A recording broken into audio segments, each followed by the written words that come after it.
la prolifération des tensions et des crises dans le monde, notamment le terrorisme, la pauvreté, les changements climatiques, les inégalités, les maladies, les confrontations géopolitiques et les velléités hégémoniques et de domination néocoloniale ont mis à rude épreuve l'action de notre cadre multilatéral incarné par l'ONU, lui-même reflet d'un ordre ancien et d'un monde d'hier.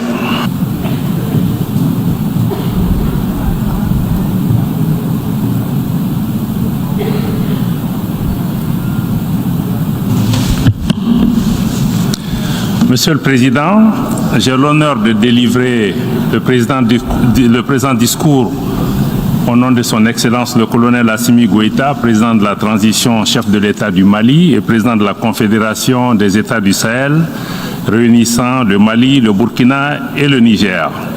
Le sommet qui nous réunit et le pacte qui en résulte arrive à point nommé. En effet, notre organisation commune, les Nations Unies, a été créée essentiellement pour préserver les générations futures du fléau de la guerre. Il est regrettable de constater que, après près de 80 ans, nous n'avons jamais été autant menacés par les défis existentiels, pourtant évitables pour la plupart. La prolifération des tensions et des crises dans le monde, notamment le terrorisme, la pauvreté, les changements climatiques, les inégalités, les maladies, les confrontations géopolitiques et les velléités hégémoniques et de domination néocoloniale ont mis à rude épreuve l'action de notre cadre multilatéral incarné par l'ONU, lui-même reflet d'un ordre ancien et d'un monde d'hier. Dans ce contexte, le Mali avait fondé beaucoup d'espoir sur les forces internationales sur le terrain.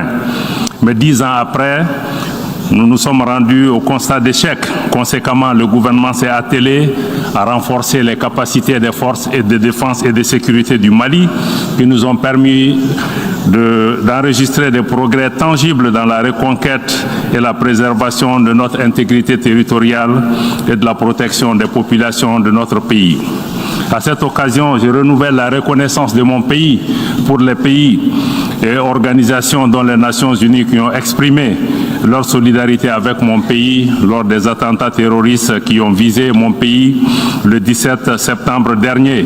Et à la suite de la déclaration du Conseil de sécurité des Nations Unies, il est important que tous les États membres agissent dans la lutte contre le terrorisme en respectant leurs engagements internationaux et notamment les responsabilités à situer par rapport aux sponsors du terrorisme qui doivent assumer leurs responsabilités et être traduits devant la justice.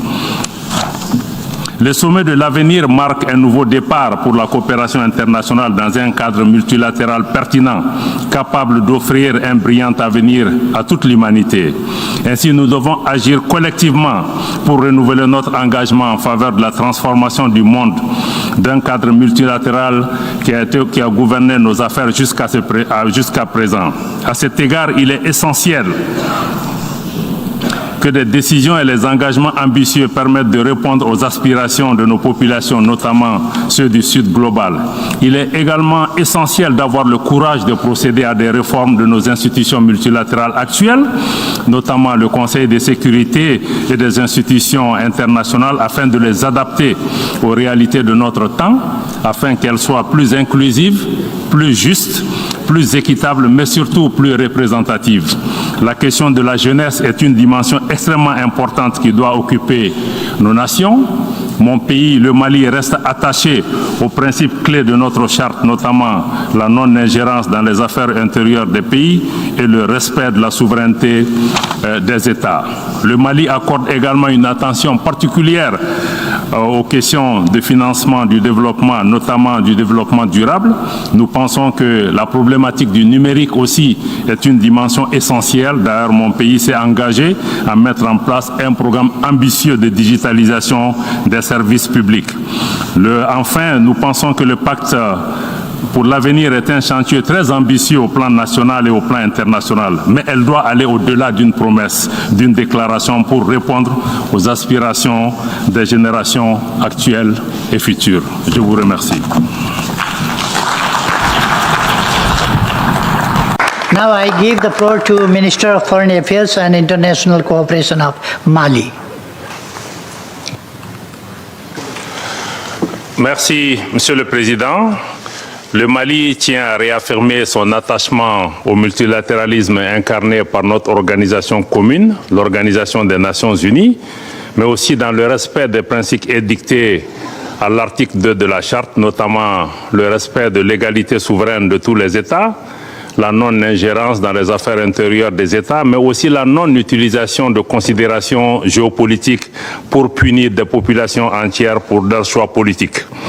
La délégation du Mali estime que le temps est venu de passer des déclarations d'intention aux actes concrets en vue d'une véritable transformation de la gouvernance mondiale à travers des réformes majeures sollicitées par nos peuples depuis fort longtemps, notamment celle du Conseil de sécurité et des institutions financières multilatérales.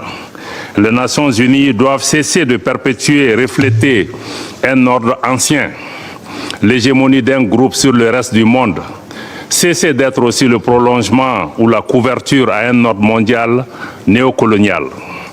Au-delà de cette réforme des institutions, le monde a besoin d'un leadership collectif, capable de travailler à forger les consensus nécessaires pour relever les défis du développement et ce, dans un esprit de solidarité et d'équité. C'est ainsi que nous pourrions promouvoir un monde de paix et de justice de manière à laisser personne de côté. Ces réformes indispensables permettront aussi de favoriser davantage le développement durable de nos pays, tout en contribuant à mettre un terme aux inégalités flagrantes dans nos pays. Face aux lenteurs enregistrées de la réalisation des ODD, ma délégation préconise qu'une priorité absolue soit accordée à la mise en place de mécanismes robustes de financement innovants au fin de dynamiser véritablement la mise en œuvre de l'agenda 2030.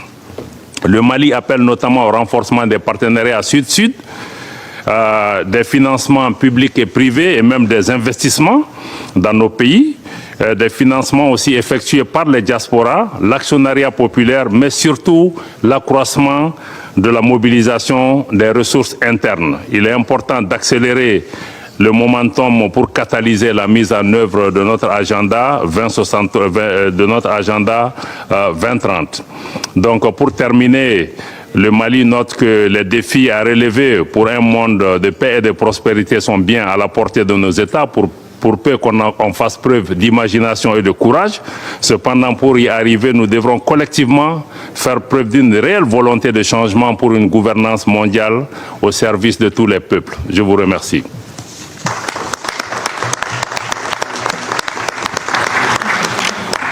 Thank you, Minister for Foreign Affairs and International Cooperation of Mali.